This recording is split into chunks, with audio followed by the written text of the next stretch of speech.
اتنی آزمائشوں میں نہیں ڈالا جتنا اپنے نبیوں کو ڈالا۔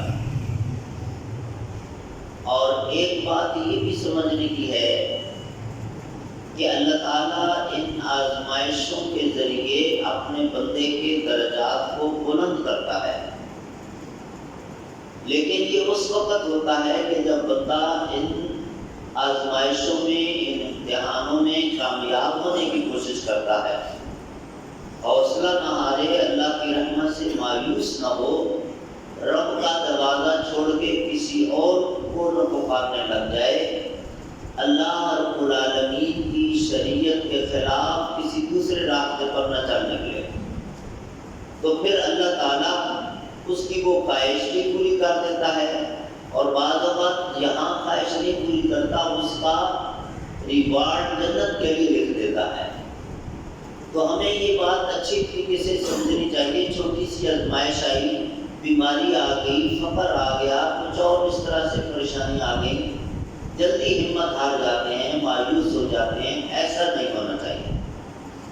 اللہ تعالیٰ سے دعا کرتے ہوئے کہ اللہ اگر میری کسی غلطی کی وجہ سے مجھ پر یہ سزا کے طور پر پریشانی آئی ہے تو تو مجھے معاف کر دے، اور اگر میرا امتحان لینے کے لیے تو نے یہ پریشانی بھیجی ہے تو میں بہت کمزور ہوں، مجھے تیری مدد چاہیے اس میں کامیاب ہونے کے لیے، مجھے توفیق عطا فرما کے میں اس میں پاس بھی ہو جاؤں۔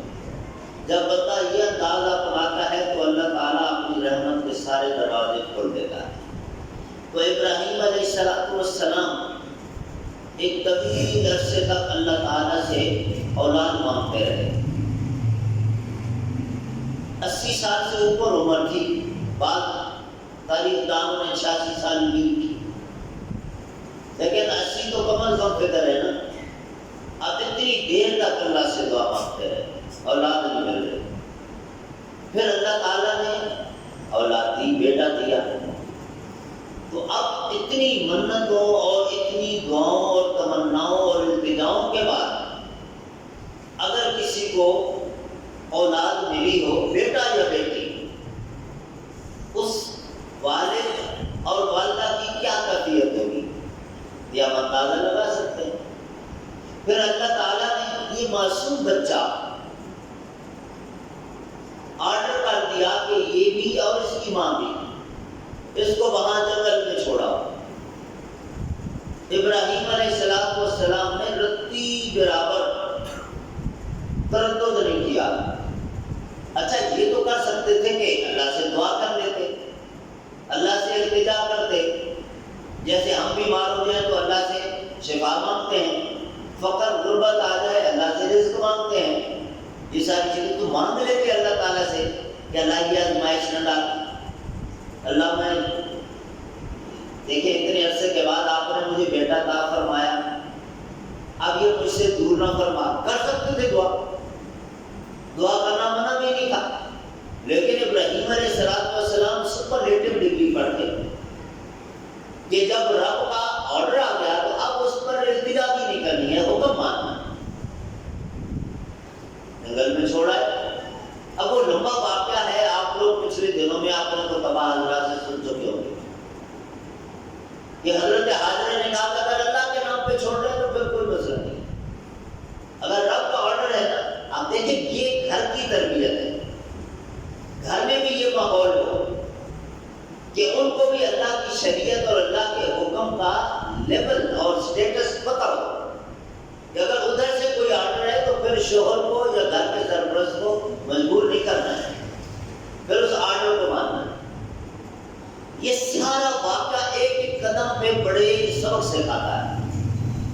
پھر اللہ تعالیٰ نے کچھ سالوں کے بعد فرما لیا واپس، اب کتنی خوشی ہوگی، لیکن پھر کچھ ہی دن گزرے حکم دے دیا ذبح کرو، اور اکلوتا بیٹا ہے، اکلوتا بیٹا ہے، کتنی بڑی آزمائش ہے، ذبح کرو۔ اب ہم پر اللہ تعالیٰ نے ایسی کوئی آزمائش نہیں ڈالی کہ آپ کو 4-5 بیٹے دیے آپ ایک ذبح کر دو، درجن پر بھی نہیں ہے، 2 درجن پر بھی نہیں ہے۔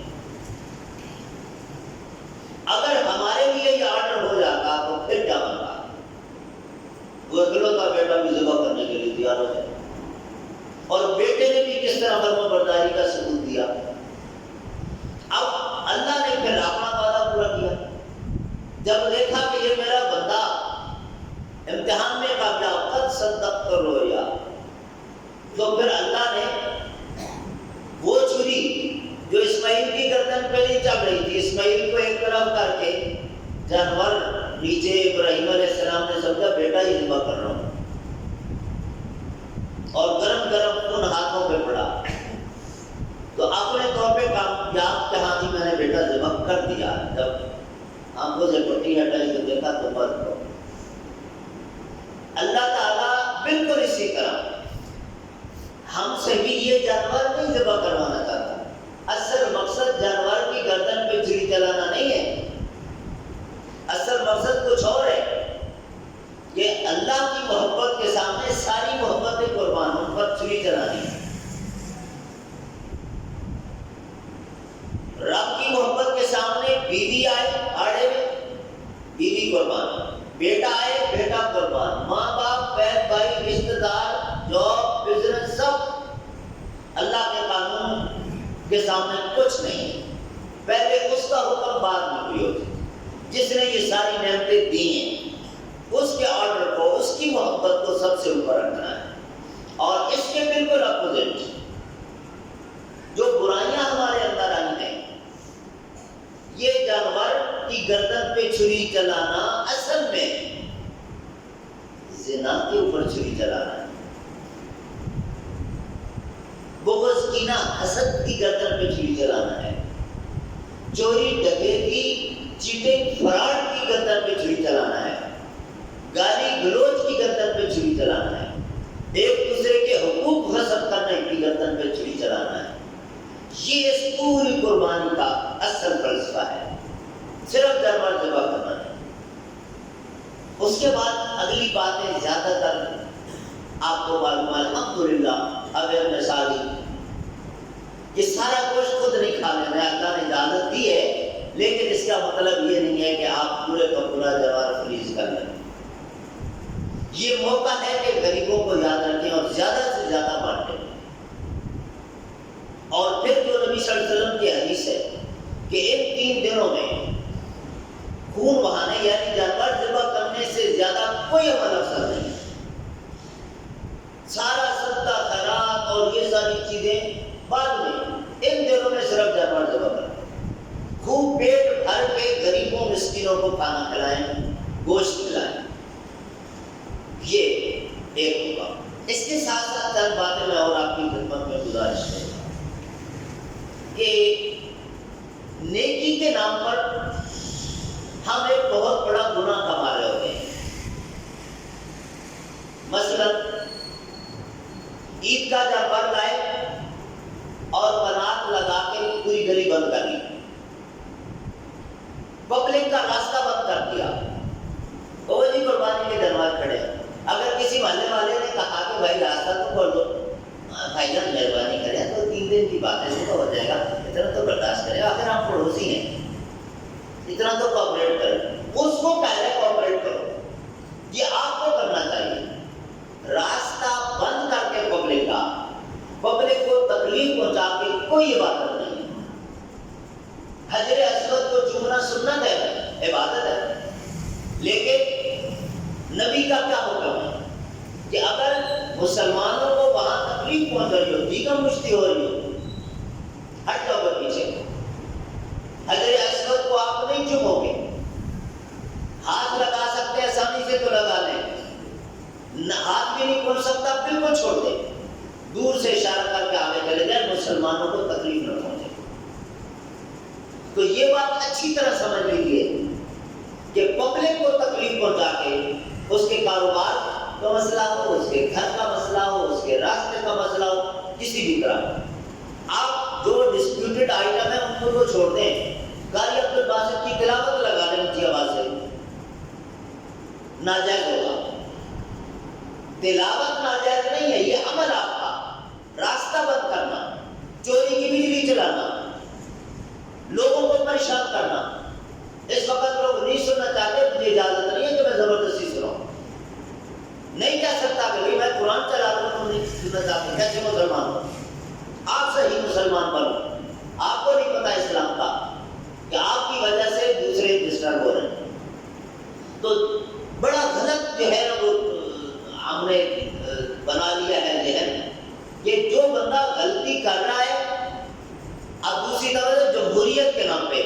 ایک بندہ گاڑی میں اونچی آواز سے میوزک لگاتا ہے، آپ اس کو منع کرو تو کہتا ہے بھائی میری اپنی گاڑی ہے، آپ نہ سنو۔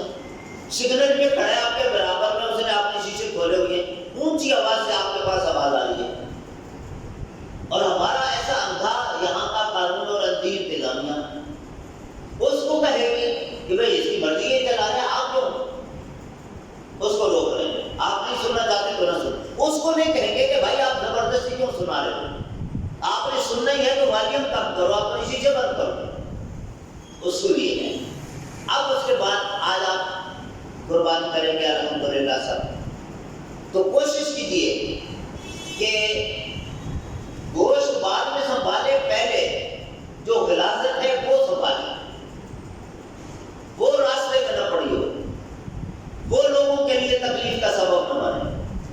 ہمارے یہاں اکثر و بیشتر یہی ہوتا ہے، گوشت سنبھالنے کی بہت جلدی ہوتی ہے اور وہ وہاں پڑا رہتا ہے جب تک بلدیہ والے نہ آئیں۔ بلدیہ والے کیوں آئیں؟ قربانی آپ نے کی ہے، آپ نے کی کمانا چاہتے ہیں۔ ایک طرف جانور ذبح کرنے والی نیکی اللہ کے نام پہ، دوسری طرف پبلک کو تکلیف پہنچانے والا یہ گناہ، تو آپ کو یوں بیلنس کر رہے ہیں، پوری نیکی کمائیں، اس گناہ سے بچیں، تکلیف نہ دیں پبلک کو، پھر راستہ صاف کر دیں، خون وغیرہ یہ ساری چیزیں صاف دیں لوگوں کو راستہ۔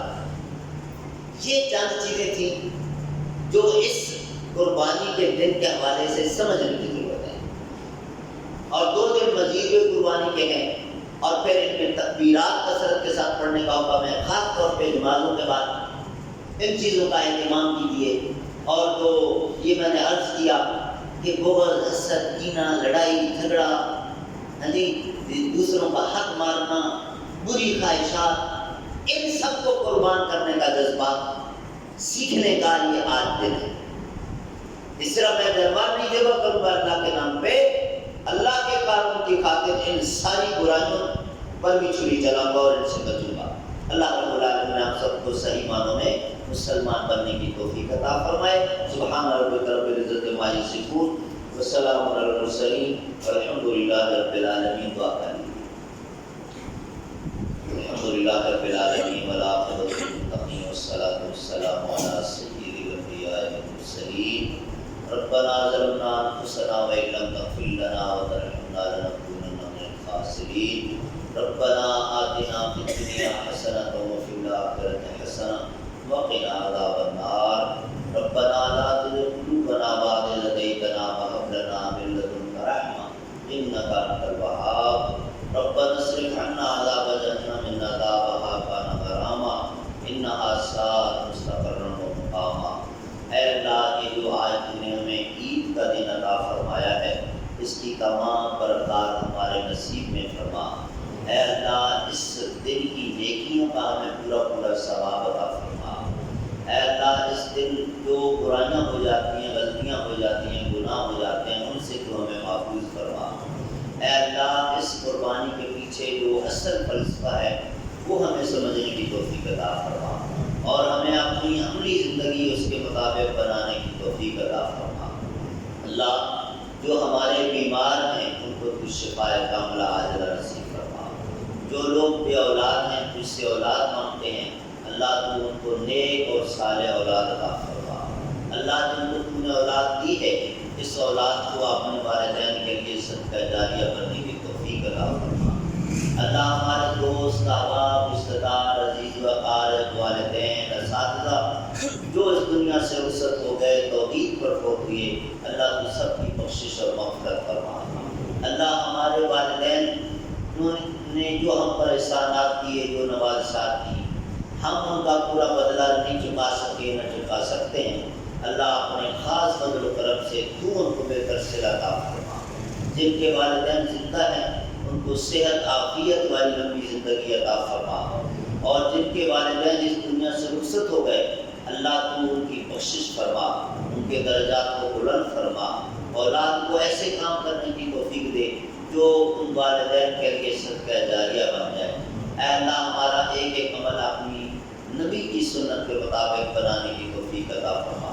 ہمارے ملک کی جو پریشانیاں ہیں، خاص طور پہ اس وقت 2 بڑی پریشانیاں ایک مالی اور دوسری سرحدوں کی حفاظت کا جو مسئلہ اور سیکورٹی فورسز کے لیے جو مسائل اور چیلنجز آ گئے، اے اللہ ہمارے اس ملک کی حفاظت فرما، اس ملک کو ترقی عطا فرما، ترقی کے راستے میں جو چیزیں رکاوٹیں ہیں وہ ہمارے اندرونی دشمن ہوں یا بیرونی، اللہ سب کو اس کو نابود فرما۔ اللہ پاکستان کی ترقی کے راستے آسان فرما دے، جو ظالم اور کرپٹ لوگ ہیں اللہ ان سے ہمیں نجات دلا دے، اے اللہ نیک بندوں کی حکومت ہمیں عطا فرما، ہم سب کو بھی اللہ نیک بننے کی توفیق عطا فرما۔ ربنا تقبل